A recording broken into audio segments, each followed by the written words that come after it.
বিশ্বজনৰ প্ৰশ্ন গানে কি আনে যি সময়ত অগ্নি যুগৰ ফিৰিঙতি হৈ নতুন অসম গঢ়া যুৱ শক্তিৰ তেজ তকবক কৰিছিল শিৰাই শিৰাই বৈপ্লৱিক চেতনা আৰু বিপ্লৱে পোখা মেলিছিল বহু অসমীয়া প্ৰতিভাই বিপ্লৱৰ নামত অকালে প্ৰাণ হেৰুৱাইছিল সেই সময়ত এক উদীয়মান কণ্ঠই নিগৰাইছিল হিৰুদাৰ শব্দ গানে কি আনে সুৰৰ সোপানে সোপানে গানে কি আনে সুৰৰ সোপানে সোপানে গানে কি খানে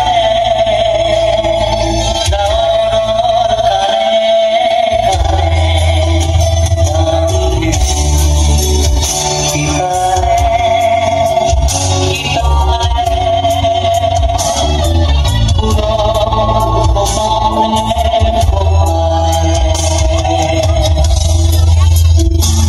প্ৰজন্মৰ বুকুৱেদি যেন বৈ গৈছিল প্ৰেমৰ শিখৰত বৈপ্লৱিক চেতনা অলপ হ'লেও প্ৰশমিত কৰি ৰমন্যাসবাদৰ যেন সূচনা কৰিছিল সেই কণ্ঠই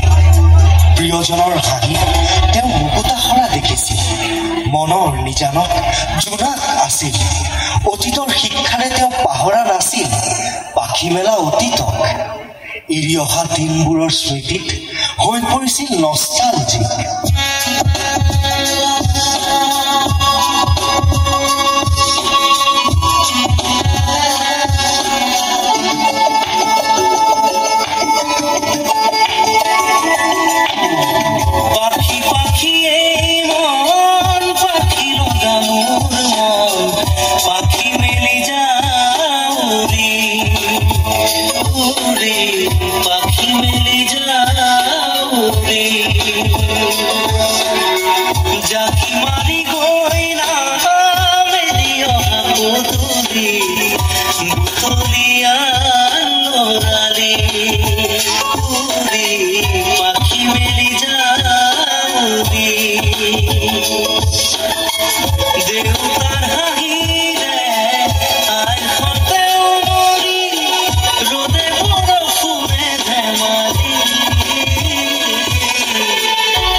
চিনাকি কণ্ঠ